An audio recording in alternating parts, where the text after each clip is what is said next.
శ్రీమతి లత గారి ఆధ్వర్యంలో జూన్ 15-16 తారీఖుల్లో గానగాపురం యాత్ర మధుకరి సేవ సంప్రదించండి.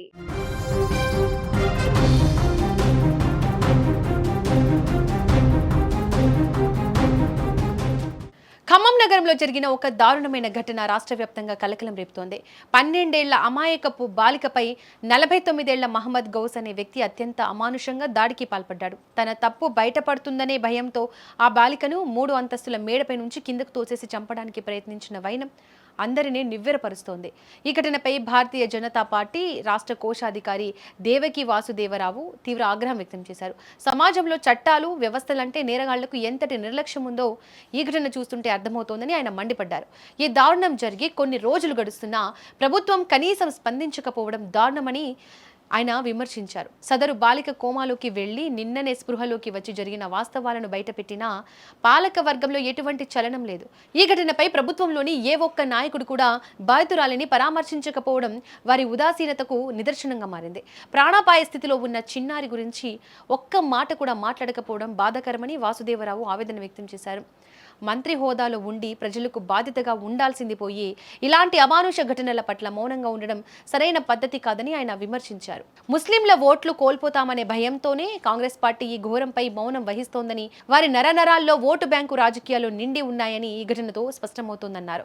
కనీసం ఒక ప్రకటన ఇచ్చే ధైర్యం లేని మంత్రులు పిరికి పందల్లా వ్యవహరిస్తున్నారని దేవకి వాసుదేవరావు ధ్వజమెత్తారు.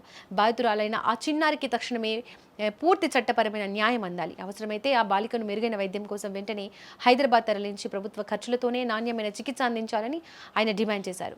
నిందితుడు మహమ్మద్ గౌస్కు చట్టపరమైన కఠినమైన శిక్ష పడేలా ప్రభుత్వం చర్యలు తీసుకోవాలి. లేని పక్షంలో ఆ చిన్నారికి న్యాయం జరిగే వరకు భారతీయ జనతా పార్టీ ఒక ఉద్యమంలా మారి ప్రభుత్వాన్ని నిలదీస్తోందని ఆయన హెచ్చరించారు.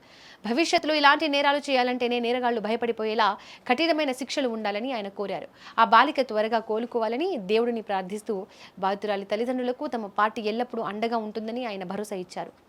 వ్యవస్థలో ఉన్న లోపాలను సరిదిద్ది ప్రతి చిన్నారికి రక్షణ కల్పించాల్సిన బాధ్యత ప్రభుత్వంపై ఉందని ఆయన గుర్తు చేశారు. ఈ ఘటనలో బాధితురాలికి న్యాయం జరిగే వరకు తాము విశ్రమించే ప్రసక్తే లేదని ఆయన స్పష్టం చేశారు.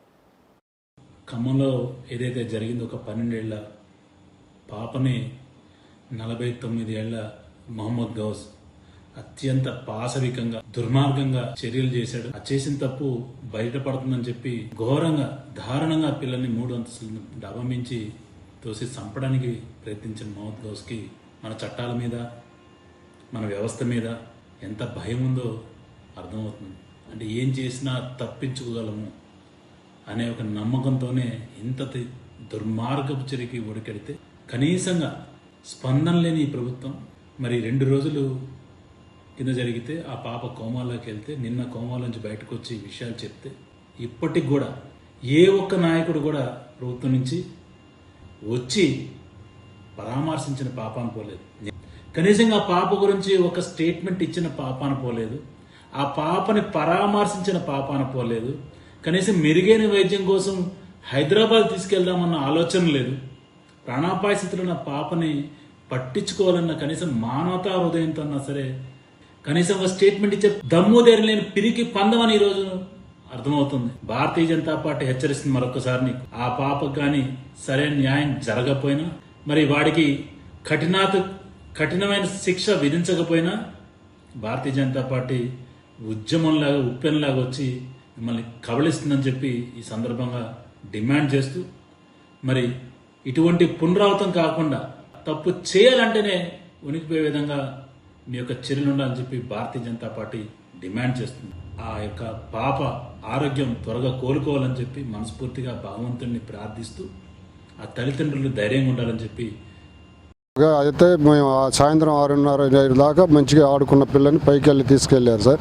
తీసుకెళ్లి అవి పెట్టి దాన్ని ఆగం చేసి కింద ఎత్తేసిండు. కానీ అప్పటిదాకా మాకు తెలియదు, ఆమె జారి పడ్డది అనుకున్నాం. తర్వాత మేము వచ్చి చూసేవారికి ఆమె సోయి వచ్చి పలానా మనిషి ఇట్లా చేసిండు, నన్ను ఇట్లా ఎత్తేసిండు అని చెప్పాకనే మాకు అన్ని తెలిసింది.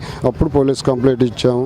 తర్వాత అందరికి వచ్చారు సార్. మాకు తెలిసింది ఇంతవరకు. ఇక అంటే అమ్మాయికి సోయి ఇచ్చాక అమ్మాయి పలానా ఏందని విమర్శగా అడిగాక మాకు సాహిబ్ గారు నన్ను ఇట్లా తీసుకెళ్ళిండు, ఇట్లా చేసి నన్ను దేశపై గోడ మీద నుంచి ఎత్తేసిండు, ఆ గోడ అవతల ఎత్తేసిండు. నాకు ఇక ఏం సోయలేదు.